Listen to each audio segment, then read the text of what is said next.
أعوذ بالله من الشيطان الرجيم بسم الله الرحمن الرحيم ألا إن أولياء الله لا خوف عليهم ولا هم يحزنون الذين آمنوا وكانوا يتقون صدق الله العظيم۔ سب تعریفیں اس پاک پروردگار کے لیے جس نے ہم سب کو جمعۃ المبارک کے دن اپنے گھر حاضر ہونے کی توفیق عطا فرمائی، اور بے شمار درود و سلام سید المرسلین خاتم النبیین محمد الرسول اللہ صلی اللہ علیہ وآلہ وسلم پر اللہ رب العزت کی بارگاہ میں ہم دعا گو ہیں پروردگار عالم ہم سب کے قلب و نظر کو اپنے دین کے نور سے منور فرمائے، اور ہمارے زنگ آلود قلب و نظر کو حضور علیہ السلام کی محبت سے معمور فرمائے۔ ربیع الثانی کے بابرکت مہینے میں حضرت سیدنا شیخ آقائی و مولائی محی الدین ابو محمد عبدالقادر بن ابو صالح موسیٰ جنگی دوست بن عبداللہ بن یحییٰ زاہد بن محمد بن داؤد بن موسیٰ بن عبداللہ بن موسیٰ جون بن عبداللہ محض بن حسن مثنی بن حسن بن علی بن ابی طالب رضی اللہ تعالی عنہم اجمعین، آپ کی نسبت سے پوری دنیا میں اہل محبت آپ کا ذکر کر رہے ہیں، آپ کی سیرت، فضائل اور مناقب کو بیان کیا جا رہا ہے، اور بالخصوص آپ علیہ الرحمہ سے اپنی محبت کا اظہار کبھی نثر اور خطاب میں اور کبھی آپ کی شان میں منقبت کو پڑھتے ہوئے کیا جا رہا ہے۔ آپ کی ولادت گیلان کے علاقے میں سن 470 ہجری میں ہوئی، تقریباً آج سے کم و بیش 1000 سال قبل۔ اس وقت 1444 ہجری ہے، اور حضرت شیخ عبدالقادر جیلانی رحمۃ اللہ علیہ کی ولادت سن 470 ہجری میں ہوئی۔ اور یہ بات آپ کے پیش نظر رہنی چاہیے کہ جس عہد میں حضرت سیدنا شیخ عبدالقادر جیلانی رحمۃ اللہ علیہ کی ولادت ہوئی، آپ نے بغداد کو اپنے علم و حکمت، واعظ و نصیحت کا مرکز تقریباً 73 برس بنایا ہے، اور یہ وہ دور ہے جب آپ کے سامنے عباسی خلفاء میں سے 5 خلفاء یکے بعد دیگرے مسند نشین ہوئے۔ اس میں خلیفہ مستظہر باللہ ابو العباس، مسترشد، راشد، مقتدی لامر اللہ اور متجند باللہ، یہ یکے بعد دیگر تخت نشین ہوتے رہے۔ اور شیخ عبدالقادر جیلانی رحمۃ اللہ علیہ کا عہد اس لیے بھی نہایت اہمیت کا حامل ہے کہ بغداد کا مرکز کمزور ہوتا چلا جا رہا ہے، اطراف و اکناف میں طوائف الملوکی کا دور ہے، اور اسی دور میں پورے عالم مسیحیت کی طرف سے عالم اسلام پر صلیبی جنگوں کا آغاز کیا گیا، اور سن 490 ہجری میں بیت المقدس کروسیڈز کے نتیجے میں آپ کے ہاتھ سے نکل گیا۔ ایک ایسے دور میں جب مسلمان بدترین سیاسی، اخلاقی، معاشرتی زوال کا شکار ہوں، سلجوق سلاطین اور عباسی خلفاء باہمی جنگ و جدال اور کشمکش میں مبتلا ہوں، ایک ایسے دور میں جب اہل علم اللہ تبارک و تعالیٰ کے دین کی دعوت اور تبلیغ کے بجائے باہمی فروعی اختلافات میں مبتلا ہوں اور اہل تصوف طریقت کے نام پر اللہ تبارک و تعالیٰ کے دین کے ساتھ استہزاء اور مذاق اڑا رہے ہوں، ایسے وقت میں اللہ تبارک و تعالیٰ نے حضرت سیدنا شیخ عبد القادر جیلانی رحمۃ اللہ تعالی علیہ کو اہل اسلام کی نصیحت کے لیے، ان کی اصلاح اور تزکیہ کے لیے، ان کے زنگ آلود قلب و نظر کو جلا بخشنے کے لیے اور اہل کفر کو اسلام کی دعوت دینے کے لیے اس خطہ زمین پر پیدا فرمایا۔ یاد رکھ لیں کہ جب مصائب و آلام کا دور سخت ہوتا ہے تو جتنے سخت دور سے اہل ایمان گزرتے ہیں، پروردگار عالم اتنی ہی بڑی شخصیات کو پیدا فرماتا ہے۔ حضرت شیخ عبد القادر جیلانی رحمۃ اللہ علیہ نحیف البدن، میانہ قد، کشادہ سینہ، لمبی چوڑی داڑھی، گندمی رنگ، ابرو پیوستہ، بلند آواز، علم کامل اور اثر غالب کے حامل تھے۔ آپ کے بارے میں اہل علم نے لکھا ہے کہ اس قدر کلام جلدی اور تیزی کے ساتھ ارشاد فرماتے تھے کہ بجلی کی کڑک کی مانند سننے والے کے قلب و ذہن میں آپ کا کلام اثر انداز ہوتا تھا۔ آپ کی خوبی اور کرامت یہ تھی کہ جب اظہار خیال فرماتے تو آپ کی مجلس میں بیک وقت 70,000 اہل علم بیٹھ کر آپ کی گفتگو کو سنا کرتے تھے، اور جس طرح قریب کا بیٹھا ہوا شخص آپ کے کلام کو سن سکتا تھا، مجلس میں بیٹھا ہوا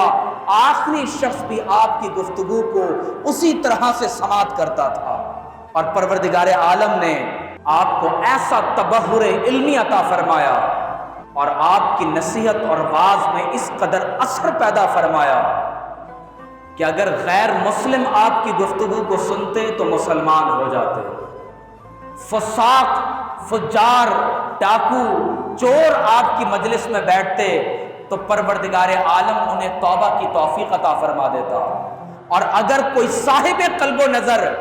اللہ والا آپ کی گفتگو کو سنتا تو اللہ تبارک و تعالیٰ کے خوف سے ایسا گریہ و زاری طاری ہو جاتا کہ لوگوں کے جگر پھٹ پڑتے اور اللہ کے خوف سے غش کھا کر وہ ڈھیر ہو جاتے اور ان کا وصال یار ہو جاتا۔ پروردگار عالم نے یہ مقام و مرتبہ آپ کو عطا فرمایا۔ یاد رکھیں کہ حدیث قدسی میں یہ ہے کہ حضور علیہ الصلوۃ والسلام خود یہ بات ارشاد فرماتے ہیں کہ پروردگار عالم نے فرمایا ہم القوم لا یشقی بہم جلیسہم، کہ جو لوگ اللہ تعالیٰ کے نیک بندوں کے ساتھ ہم نشین ہو جاتے ہیں، ان کی سنگت کو اختیار کر لیتے ہیں، ان کے ساتھ نماز اور روزے کو ادا کرتے ہیں، ان کے ساتھ زکوٰۃ کی ادائیگی اور حج بیت اللہ کو ادا کرتے ہیں، ان کے ساتھ ذکر و فکر میں مشغول ہو جاتے ہیں، اللہ تعالیٰ اپنے ولیوں کی ہم نشینی کی برکت سے لوگوں کی بدبختی کو خوش قسمتی میں تبدیل فرما دیتا ہے، شقاوت سعادت میں تبدیل ہو جاتی ہے، اور اللہ تبارک و تعالیٰ لوگوں کی مغفرت فرما دیتا ہے۔ حضور سیدنا شیخ عبد القادر جیلانی رحمۃ اللہ علیہ، آپ کا نسب جو میں نے آپ کے سامنے بیان کیا، یہ حضرت امام حسن رضی اللہ تعالی عنہ تک حضرت حسن مصنع علیہ الرحمہ کے ذریعے سے پہنچتا ہے، اور آپ حسنی سادات میں سے ہیں۔ اور جب 18 برس کی عمر میں آپ بغداد تشریف لائے تو یاد رکھ لیں کہ بغداد اس وقت پورے عالم اسلام کا مدینہ طیبہ کے بعد علمی، روحانی، معاشرتی، معاشی، سیاسی اور علمی مرکز تھا، خلافت کا عاصمہ، دارالحکومت، مرکز بغداد تھا۔ اور جس سال آپ بغداد تشریف لائے ہیں اس سال حضرت امام غزالی رحمۃ اللہ تعالی علیہ بغداد کو چھوڑ کر شام کی طرف آپ ہجرت فرما گئے۔ تو جب عالم اسلام کا ایک مرکز ایک امام سے خالی ہوا تو اللہ تبارک و تعالی نے حضرت غوث اعظم کو وہاں پر بھیج دیا۔ تو یہ پروردگار عالم کا ایک نظام ہے۔ آپ کے اساتذہ کے بارے میں، یہ میرے ہاتھ میں اس وقت آپ کی تفسیر جیلانی کی ایک جلد ہے۔ حضرت غوث اعظم رضی اللہ تعالی عنہ نے متعدد کتابیں تصنیف فرمائی ہیں۔ یہ آپ کی تفسیر جیلانی جو تقریباً 10 سے 12 جلدوں پر مشتمل ہے، صرف علم حدیث میں آپ نے جن اساتذہ سے استفادہ کیا ہے ان میں ابو غالب محمد بن باقلانی، ابو سعید محمد بن عبد الکریم، ابو الغنائم محمد بن علی بن میمون، ابو بکر احمد بن مظفر، ابو محمد جعفر بن قاری، ابو القاسم علی بن احمد کرکی، ابو عثمان اسماعیل بن محمد اصفہانی، ابو طالب عبد القادر بن محمد، اور آپ کے چچا زاد ابو طاہر عبد الرحمن بن احمد، ابو البرکات ہبت اللہ، ابو العز محمد بن مختار۔ اس کے علاوہ متعدد اولیاء کرام اور محدثین ہیں جن سے براہ راست حضرت شیخ عبد القادر جیلانی رضی اللہ تعالی عنہ نے صرف علم حدیث میں استفادہ فرمایا ہے۔ اب آپ اندازہ کیجئے کہ ابو زکریا تبریزی رازی جیسی بلند پایہ شخصیات سے آپ اکتساب فیض فرما رہے ہیں، اور طریقت کی تعلیم حضرت شیخ ابو الخیر حماد بن مسلم دباس رحمۃ اللہ علیہ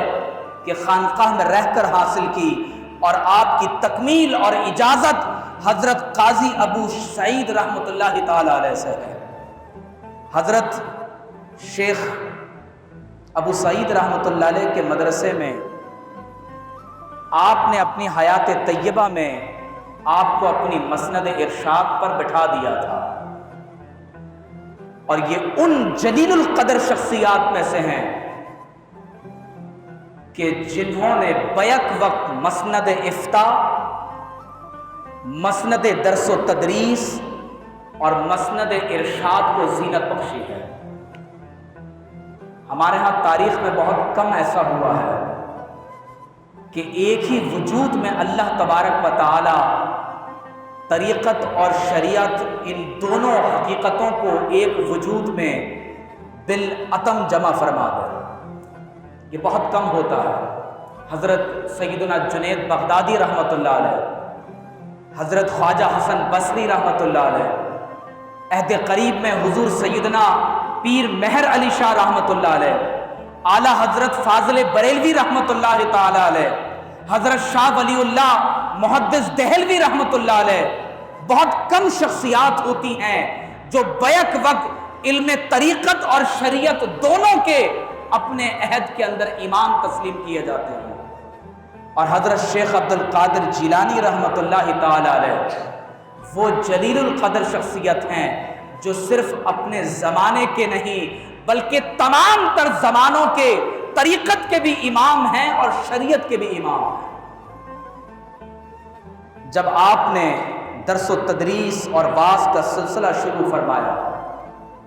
تو جب پہلی نشست میں آپ نے واعظ فرمایا تو جگہ چھوٹی پڑ گئی۔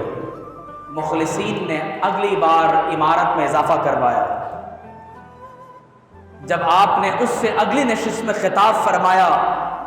تو مدرسے میں قدم رکھنے کی جگہ نہ تھی۔ ایسا لگتا تھا کہ پورا بغداد آپ کا واعظ سننے کے لیے ٹوٹ پڑا۔ اور جب آپ خطاب فرماتے تھے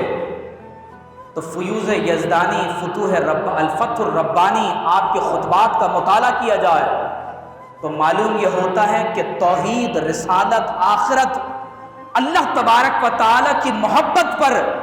ایسے خطبات ارشاد فرمائے ہیں کہ اگر آج ان کو پڑھ کر اتنا جلال محسوس ہوتا ہے تو جب آپ بنفس نفیس خود خطاب فرماتے ہوں گے تو کیا کیفیت ہوتی ہوگی۔ شیخ موفق الدین ابن قدامہ حنبلی جو صاحب المغنی بہت بڑے فقہ حنبلی کے امام گزرے ہیں، فرماتے ہیں میں نے کسی شخص سے کسی شخص کی آپ سے زیادہ بڑھ کر دین کی وجہ سے تعظیم ہوتے نہیں دیکھی۔ بادشاہ، بڑے بڑے وزراء آپ کی مجالس میں نیاز مندانہ انداز سے حاضر ہوتے، دو زانوں ہو کر بیٹھ جاتے، علماء اور فقہا کا تو کوئی شمار نہ تھا، اور ایک مجلس میں 400 دواتیں لکھ کر علماء آپ کے ملفوظات کو لکھا کرتے تھے۔ آپ کے اخلاق حسنہ کے بارے میں آتا ہے کہ نہایت درجے متواضع، منکسر المزاج، ڈاؤن ٹو ارتھ، جو جتنا درخت پھلدار ہوتا ہے وہ اتنا جھکا ہوا ہوتا ہے۔ ہمارے ہاں جو فی زمانہ مشائخ کا لبادہ اوڑے ہوئے ہیں، ان کے قریب جانا، دست بوسی کرنا بہت مشکل ہوتا ہے۔ اور ہمارے ہاں اس وقت بڑا پیر بھی اسی کو سمجھا جاتا ہے جس کے پاس گاڑیاں بڑی ہوں، جس کے پاس گارڈز کی ایک بڑی لمبی قطار ہو، بہت خوش لباس ہو، بہت بڑا گھر ہو، مریدین کی تعداد بہت زیادہ ہو۔ آپ تصور کیجئے کہ میں یہ غوث اعظم کی بات کر رہا ہوں، اگر ایک بچہ اور چھوٹی سی بچی اگر رستے میں روک کر آپ سے بات کرتے تو آپ کھڑے ہو کر ان کی بات کو سنا کرتے تھے۔ رستے میں چلتے ہوئے،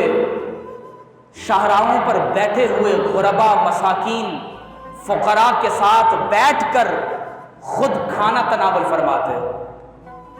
اکثر ان کے لاوارث جو یتیم بچے، لاوارث بچے جو محلوں میں، گلیوں میں لاوارث اور یتیم بچے ہوتے ہیں، جن کا کوئی پرسان حال نہیں ہوتا، آپ خود اپنے ہاتھوں سے ان کے کپڑے صاف کرتے، ان کے سر سے جوئیں نکالتے۔ میں غوث اعظم کی بات کر رہا ہوں۔ آپ سوچیں کہ حضرت شیخ عبد القادر جیلانی یتیم اور لاوارث بچوں کو خود نہلا کر، ان کے کپڑوں کو صاف کر کے ان کا خیال رکھ رہے ہیں۔ کیا یہ محمد رسول اللہ کی سنت نہیں ہے صلی اللہ علیہ وسلم؟ ایک مرتبہ حضرت شیخ عبد القادر جیلانی علیہ الرحمہ نے فرمایا کہ میں جمعۃ المبارک کو اپنی سب سے بڑی کرامت دکھاؤں گا۔ تمام مریدین متوجہ ہو گئے۔ جب جمعۃ المبارک کا وقت گزر گیا تو آپ نے پوچھا کہ لوگوں، تم نے میری سب سے بڑی کرامت دیکھ لی؟ فرمایا کہ نہیں حضرت، آج آپ نے کوئی کرامت نہ دکھائی۔ فرمایا کیا تم نے غور نہیں کیا کہ آج جمعۃ المبارک کے دن میں نے ناخن کاٹے ہیں، مسواک کی ہے، خوشبو لگائی ہے، غسل کیا ہے، آج میں نے تمام سنتوں کو ادا کیا، کسی حرام کا ارتکاب نہ کیا، ہر کام میں قدم اٹھاتے وقت محمد الرسول اللہ صلی اللہ علیہ وسلم کی سنت کو بجا لایا۔ فرمایا لوگوں، یہی میری سب سے بڑی کرامت ہے۔ فرمایا یہی میری سب سے بڑی کرامت ہے۔ لیکن اس کے برخلاف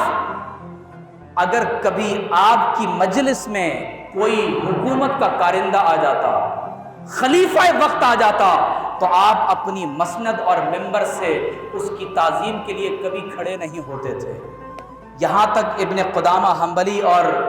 امام عبد الوہاب شارانی نے اولیاء کے حوالے سے لکھا ہے، فرماتے ہیں ما رأت عینایا احسن خلقا ولا اوسع صدرا ولا اکرم نفسا ولا الطف قلبا ولا احفظ عہدا وودا من سیدنا الشیخ عبد القادر الجیلانی۔ فرماتے اللہ کی قسم، ہماری آنکھوں نے آپ سے زیادہ حسن خلق کا مالک، آپ سے زیادہ وسیع سخاوت اور سینے والا، آپ سے زیادہ لوگوں کے قلب و ذہن پر اپنی گفتگو سے اثر چھوڑنے والا اور خود اپنے قلب سے نرم ہونے والا اور اپنے وعدوں کو پورا کرنے والا اور جس کی طرف لوگوں کے قلب و ذہن مائل ہوتے ہوں، فرمایا ہم نے شیخ عبد القادر جیلانی سے زیادہ بلند مرتبے پر فائز کسی شخص کو نہیں دیکھا۔ فرماتے ہیں آپ چھوٹوں کے لیے کھڑے ہو جاتے، بڑوں کی توقیر کرتے، سلام سے ابتدا کرتے، آپ کی مجلس میں زیادہ تر کمزور ناتواں بیٹھتے، آپ فقراء کے لیے تواضع کرتے، اور حکومت کے سلاطین کے لیے کبھی آپ کھڑے نہ ہوا کرتے تھے، بھوکوں کو کھانا کھلاتے، ضرورت مندوں پر بلا حساب و کتاب خرچ کرتے۔ اور ابن نجار فرماتے ہیں کہ شیخ عبد القادر جیلانی نے فرمایا کہ اگر ساری دنیا کی دولت میری مٹھی میں آ جائے تو میں بھوکوں کو کھانا کھلا دوں۔ فرماتے تھے کہ میری ہتھیلی میں لگتا ہے کہ سوراخ ہے، کوئی چیز ٹھہرتی ہی نہیں ہے، صرف دینار میرے پاس آتے ہیں اور اسی رات ان دیناروں کو میں اللہ کے راستے میں خرچ کر دیتا ہوں۔ شیخ الاسلام عز الدین بن عبد السلام اور شیخ ابن تیمیہ جیسی شخصیات خود کہتے ہیں کہ حضرت شیخ عبد القادر جیلانی کی کرامات تواتر کو پہنچی ہوئی ہیں، اور پھر کہتے ہیں کہ لیکن آپ کی سب سے بڑی کرامت مردہ دلوں کی مسیحائی ہے۔ اللہ تعالیٰ نے آپ کی توجہ سے لوگوں کے قلب پر ایسا اثر فرمایا کہ آپ نے دلوں کے قبرستان میں ایک نئی زندگی پیدا فرما دی۔ آپ کے ادارے میں ایک سبق تفسیر کا ہوتا تھا، باقاعدہ تفسیر پڑھاتے تھے۔ ایک سبق حدیث کا ہوتا تھا، خود علم حدیث پڑھاتے۔ ایک سبق علم فقہ کا ہوتا، آپ لوگوں کو علم فقہ اور اصول فقہ کی تعلیم دیتے۔ اور ایک درس ائمہ کے اختلافات کا ہوتا، ان کے دلائل پڑھاتے۔ صبح و شام تفسیر، حدیث، فقہ، نحو ان اسباق میں گزار دیتے۔ ظہر کے بعد علم تجوید کی تعلیم دیتے۔ اس کے علاوہ فتویٰ نویسی فرماتے، اور بالعموم مذہب شافعی اور امام احمد بن حنبل رحمۃ اللہ تعالی علیہ کے فقہ کے مطابق آپ فتویٰ دیا کرتے تھے۔ ایک مرتبہ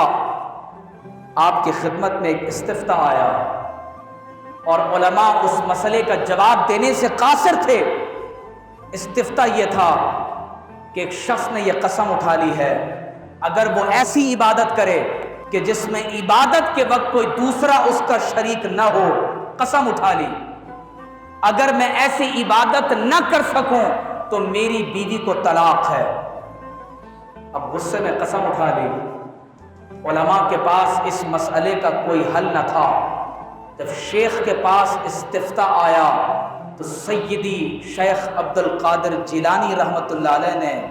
بے تکلف فرمایا کہ اس شخص کے لیے مطاف کو خالی کر دیا جائے۔ فرمایا اگر اس کے لیے مطاف خالی ہو جائے گا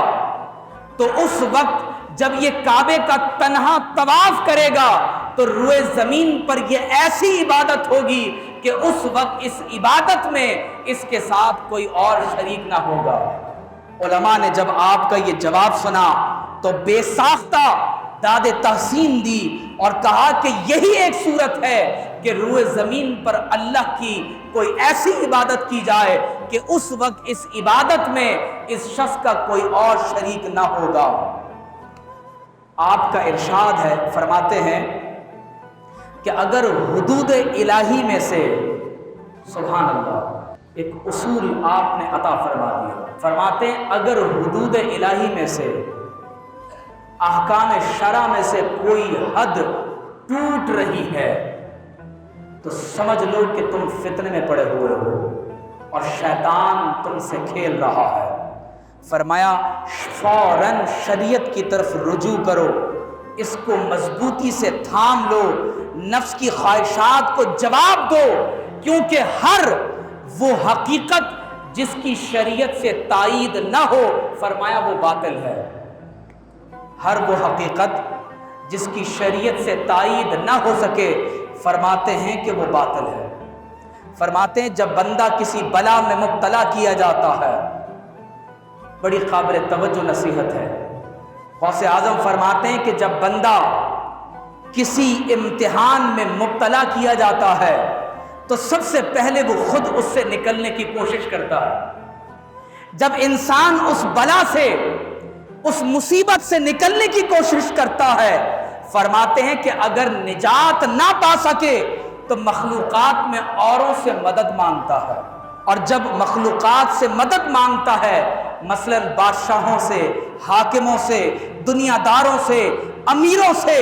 دکھ درد میں طبیبوں سے، اور جب ان سے کام نہیں نکلتا اپنے نفس سے بھی مایوس ہو گیا، دنیا داروں سے بھی مایوس ہو گیا، تو فرمایا اس وقت اپنے پروردگار سے دعا کرتا ہے، فرمایا گریہ و زاری اور حمد و ثنا سے رجوع کرتا ہے۔ یعنی اگر اپنے نفس سے مدد مل جاتی تو مخلوق سے رجوع نہیں کرتا، مخلوق سے مدد مل جائے تو اللہ سے رجوع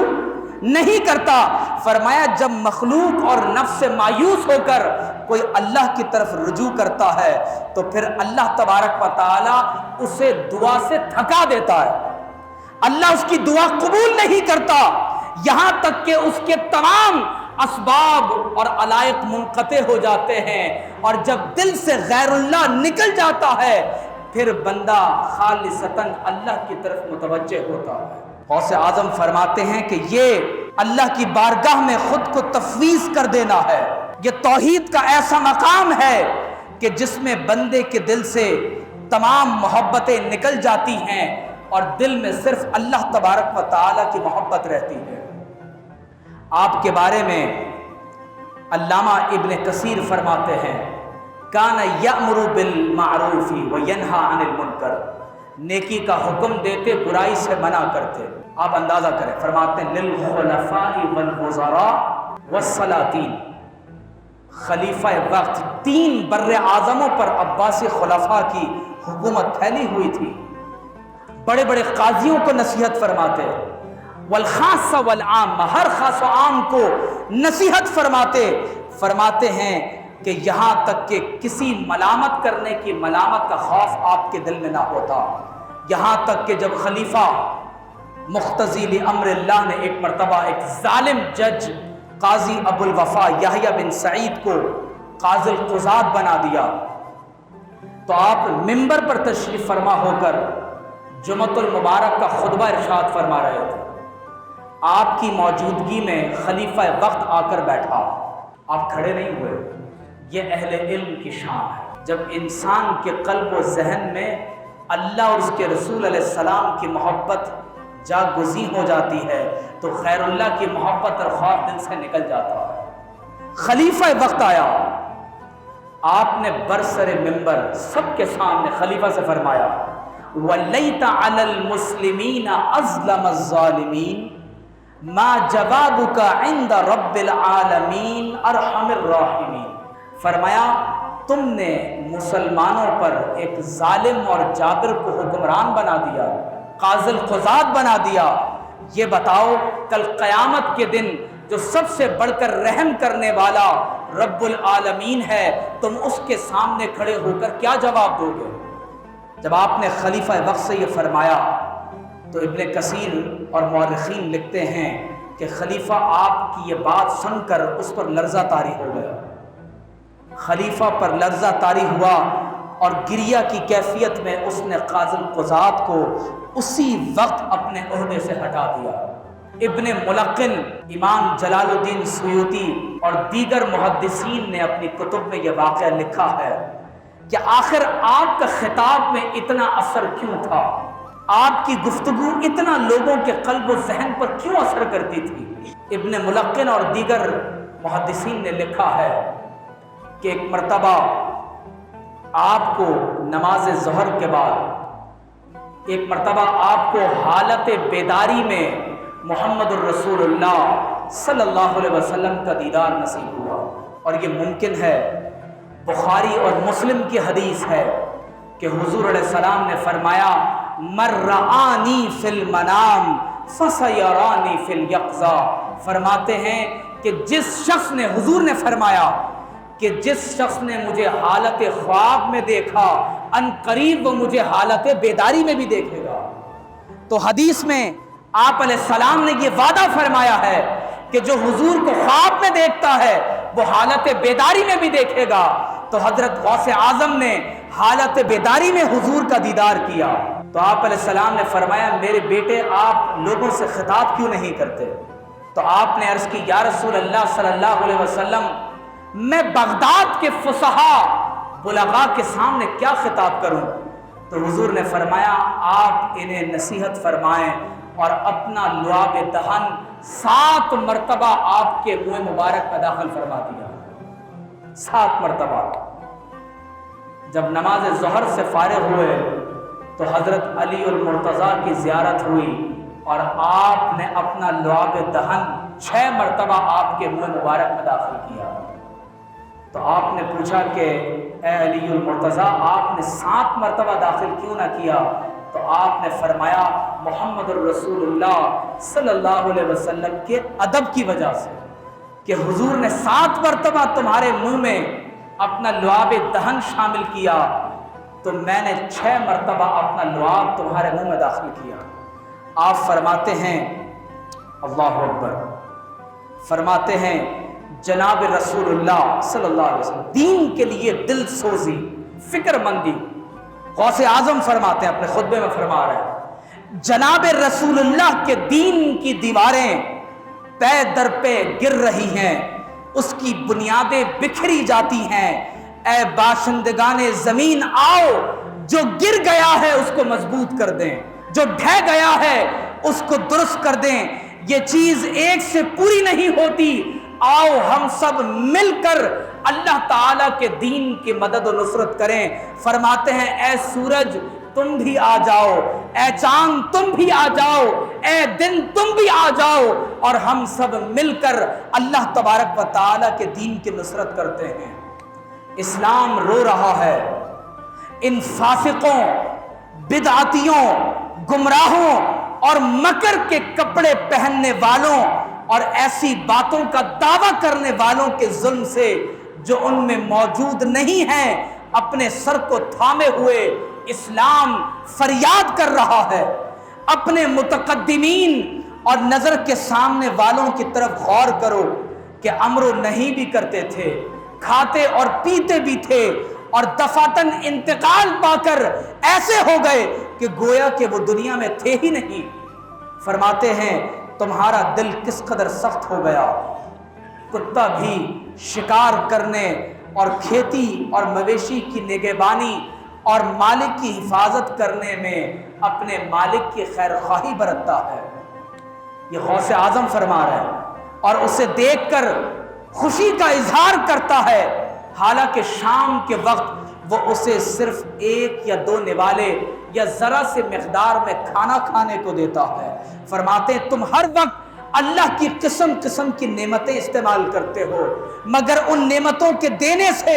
جو اس کو مقصود ہے تم اسے پورا نہیں کرتے، نہ اس کا حق ادا کرتے ہو، نہ حدود شریعت کی حفاظت کرتے ہو۔ حضرت شیخ عبد القادر جیلانی رحمۃ اللہ تعالی علیہ، آپ کے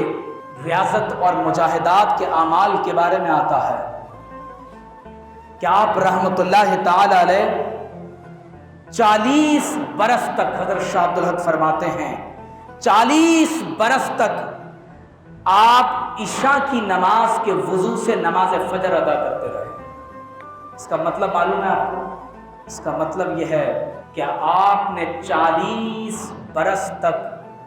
عشاء کی نماز سے نماز فجر تک اللہ کی عبادت میں بیداری کی کیفیت میں اپنے وقت کو گزارا ہے۔ اور حضور سیدنا شیخ عبد القادر جیلانی رحمۃ اللہ تعالی علیہ عجیب و غریب اخلاق ہے۔ ایک مرتبہ حج کے لیے روانہ ہوئے تو ہلہ کے نام سے ایک مقام پر پہنچے جو بغداد کے قریب تھا۔ علاقے کے بڑے بڑے رؤساء اپنی سواریاں لے کر آ گئے، بڑے بڑے امراء اپنے گھروں کے دروازے کھول دیے، اور ہر ایک کی تمنا یہ ہے کہ حضور سیدی شیخ عبد القادر جیلانی رحمۃ اللہ تعالی علیہ میرے گھر میں قیام فرمائے۔ سب کی تمنا ہے۔ آپ بتائیں آپ میں سے جتنے لوگ بیٹھے ہیں کیا ہر ایک کی تمنا یہ نہیں ہوگی کہ کبھی ایسا ہو کہ اس طرح کی بزرگ شخصیات جنہیں اللہ تبارک و تعالی نے دین سے نوازا ہو وہ ہمارے گھر میں قدم رنجہ فرمائے؟ تو حضرت شیخ عبد القادر جیلانی نے فرمایا یہاں ایک ایسا مکان تلاش کرو جو مشہور نہ ہو، ٹوٹا پھوٹا ہو، اجڑا ہوا ہو، ویران ہو، جس میں سایہ نہ ہو۔ فرمایا میں ایسے گھر میں قیام کروں گا۔ اب لوگوں نے ایسا گھر تلاش کیا تو پتہ چلا کہ علاقے میں ایک بوڑھا شخص اپنی بیوی بوڑھی عورت کے ساتھ رہتا ہے اور ایک نوجوان بیٹی ہے، آپ رحمۃ اللہ علیہ نے ان کے گھر میں جا کر قیام فرمایا۔ اب جب غوث اعظم نے وہاں قیام فرمایا تو پورے علاقے کے رؤساء، بڑے بڑے امراء وہاں آپ کی خدمت میں ہدایا، نذرانے، نقد، غلہ لے کر حاضر ہوئے۔ غوث اعظم رضی اللہ تعالی عنہ نے وہاں کچھ وقت قیام فرمایا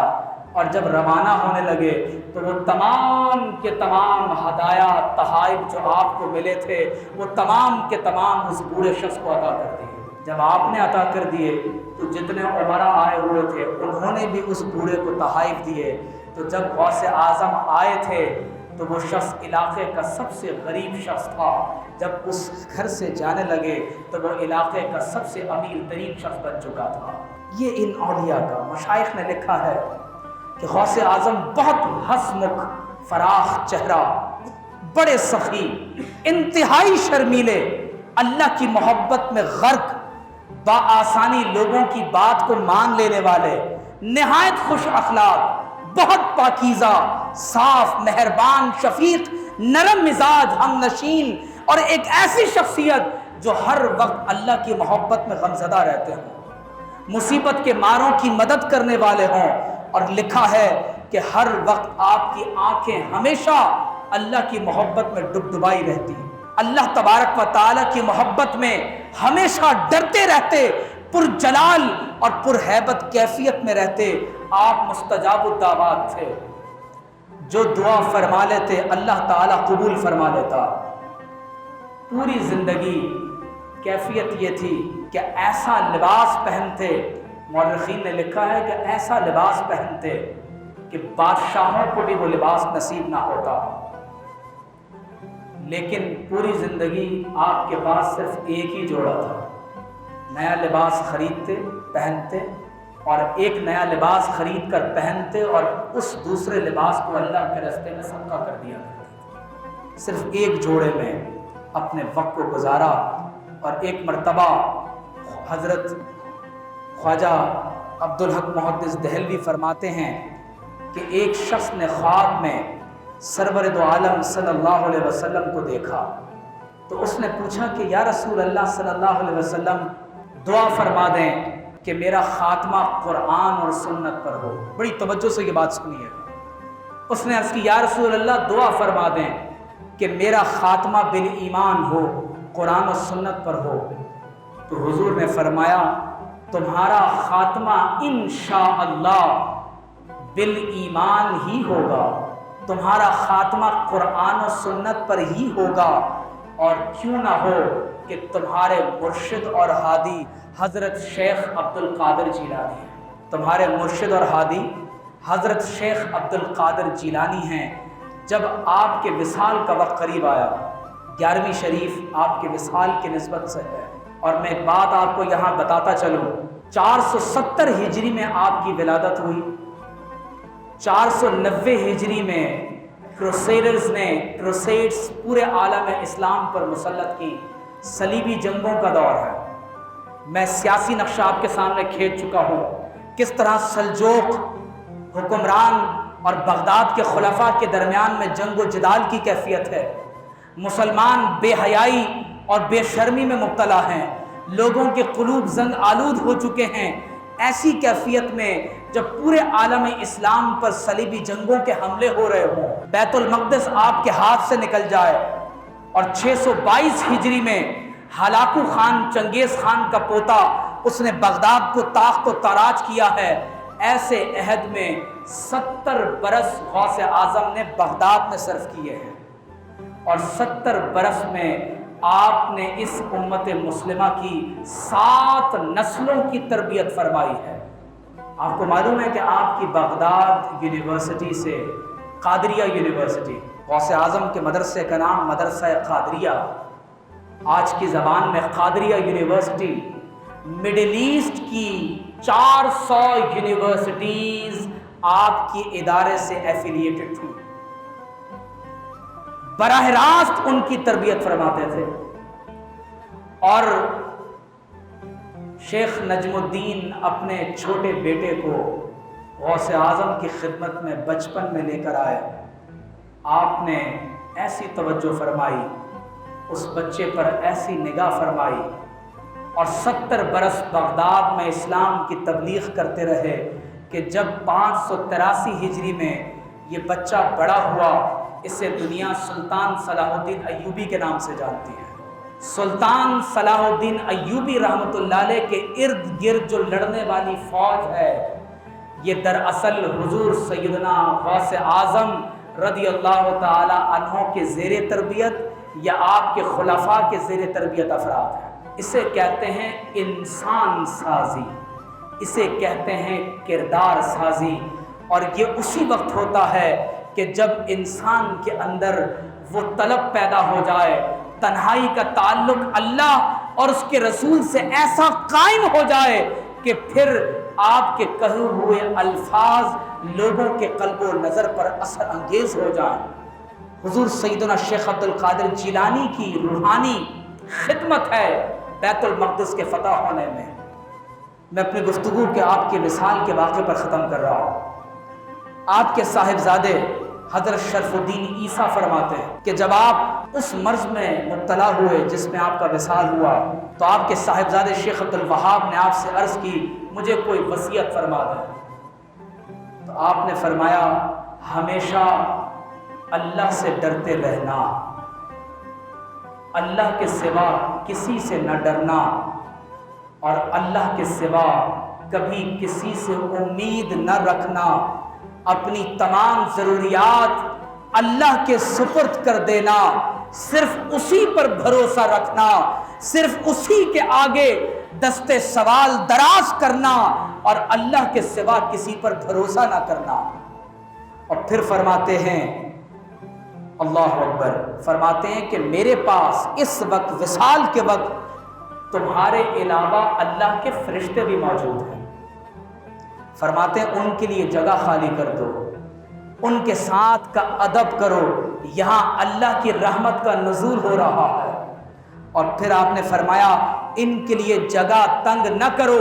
پھر آپ بار بار کہتے رہے کہ اے فرشتوں تم پر اللہ کا سلام ہو، اے لوگوں تم پر اللہ کی رحمت ہو،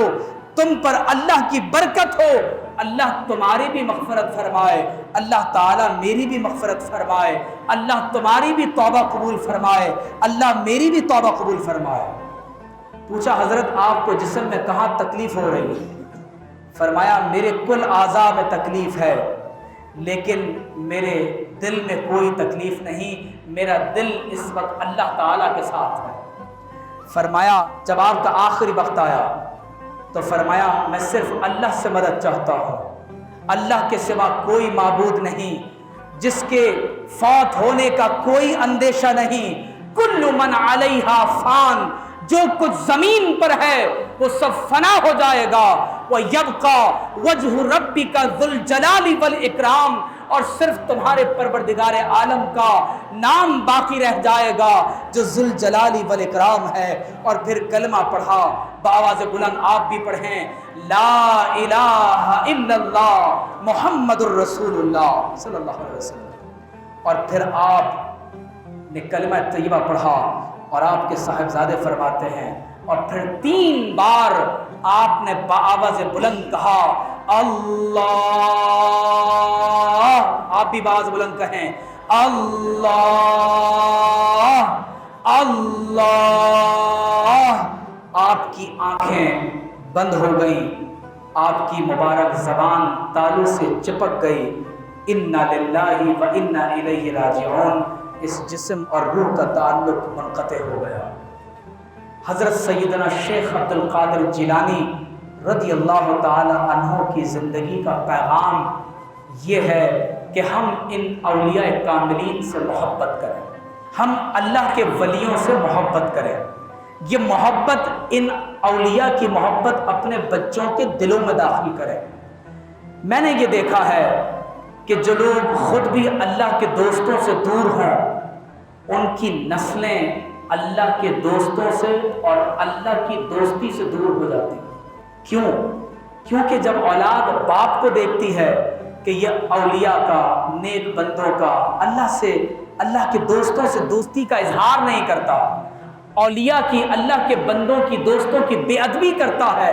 تو نتیجتاً بچوں کے نزدیک اللہ کی دوستی کی اہمیت ختم ہو جاتی ہے۔ اگر آپ چاہتے ہیں کہ آپ کی نسلوں میں علماء پیدا ہوں، اگر آپ چاہتے ہیں کہ آپ کی نسلوں میں اولیاء پیدا ہوں، تو اولیاء اور اہل علم کا ادب کریں، ان سے دوستی اور محبت کریں۔ اللہ تعالیٰ اس کی برکت سے آپ کی نسلوں میں علماء اور اولیاء کو پیدا فرمائے گا۔ غوث اعظم کی زندگی کا پیغام زہد ہے، تقویٰ ہے، ورع ہے،